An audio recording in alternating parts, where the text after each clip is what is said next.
masuk ke pasar saham berisiko atau tergerak di level situ-situ aja di 6.700? Iya, IHSG memang sejak awal sudah dibuka melemah ya di 6.768 dan kalau kita lihat secara teknikal memang level psikologis IHSG itu berada di 6.800 dan sejak awal IHSG dibuka saham-saham big cap katakanlah bank perbankan buku 4 ini sudah masuk ke zona merah mulai dari BBCA, BBRI, BMRI dan BBNI. Itulah yang menjadikan sejak awal perdagangan IHSG berada di zona merah. Dan tidak hanya perbankan sebenarnya, sampai dengan masuk ke sesi 2 banyak sekali saham-saham big cap yang juga terkoreksi. Di antaranya adalah Goto, Astra International, lalu juga ada Merdeka Copper Gold. Dan di sesi 1 perdagangan hari ini sebanyak 26 saham mengalami ARB. Aksi ARB ini sebenarnya belum diketahui pasti apa selain dari aksi profit taking seperti yang biasanya terjadi di hari Jumat. Tetapi ada 26 saham, meskipun saham-saham ini dengan kapitalisasi pasar yang kecil, itu ARB di sesi 1 perdagangan hari ini. Dan kalau kita lihat di sesi 2 hari ini, IHSG ditutup di 8,6 triliun saja dan itu tidak berbeda jauh dengan hari Rabu ataupun hari Kamis. Jadi kalau kita lihat selama sepekan ini dari hari Senin sampai dengan hari Jumat tidak ada turnover yang mencapai di angka 10 triliun. Ini menandakan bahwa pasar ini kembali sepi karena memang sentimennya seperti yang selalu dibahas di hari-hari sebelumnya, semua masih berkutat di menanti keputusan The Fed dan juga sejumlah rilis data lainnya dari Amerika Serikat. Oke, kenaikan suku bunga ini akan lebih tinggi dan akan terus dilanjutkan. Ditambah lagi, investor selain kebijakan suku bunga itu, investor juga kini mulai melepas saham-saham perbankan di Amerika Serikat. Nah, setelah adanya indikasi bahwa perusahaan pemberi pinjaman industri teknologi SVB Financial Group menjual sahamnya untuk menopang neraca karena penurunan simpanan dari startup yang berjuang untuk pendanaan. Saham-saham perbankan di Amerika Serikat ini terkena aksi profit taking yang sungguh besar-besaran sehingga menyebabkan saham perbankan di Amerika Serikat mengalami koreksi parah pada perdagangan hari ini.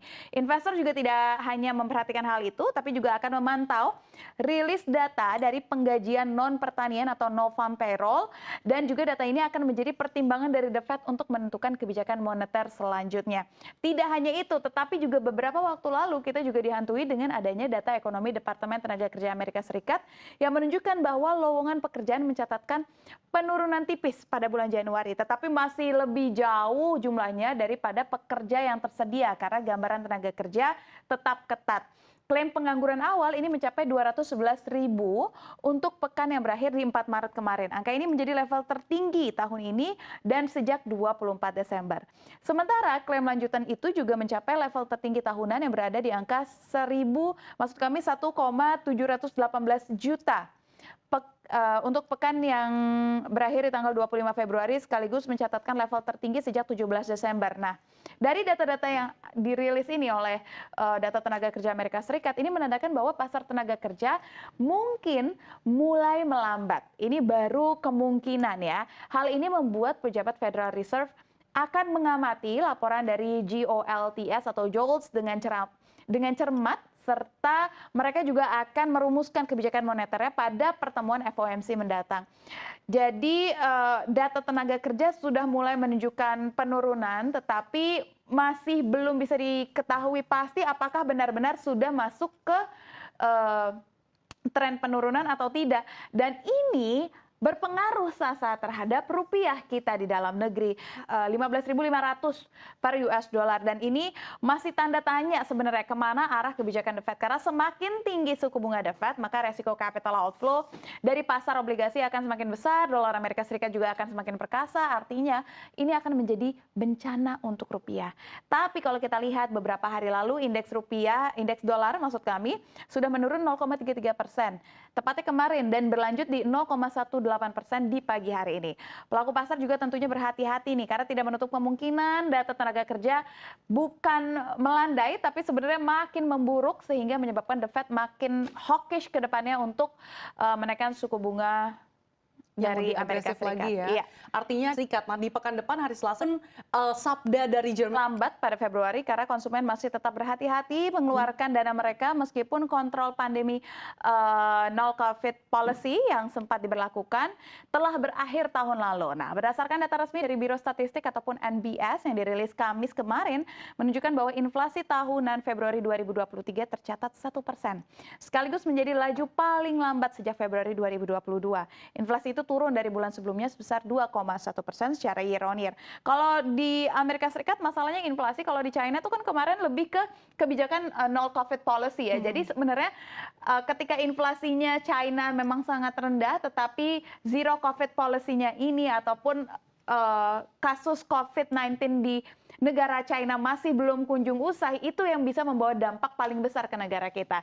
Sehingga sebenarnya rilis data ini hanya menunjukkan bahwa oke, kondisi ekonomi China sebenarnya tetap baik, tetapi belum tentu bisa membawa dampak signifikan ke Indonesia. Begitu, Sasa. Iya, apalagi China merupakan... Sebenarnya kalau kita mau melihat pergerakan finansial hari ini terkoreksi 0,70%. Kalau kita lihat dari luar, aksi profit taking perbankan besar-besaran itu juga terjadi di Amerika Serikat. Tapi memang itu tidak serta-merta tercermin ataupun menjadi sentimen dari perbankan di dalam negeri.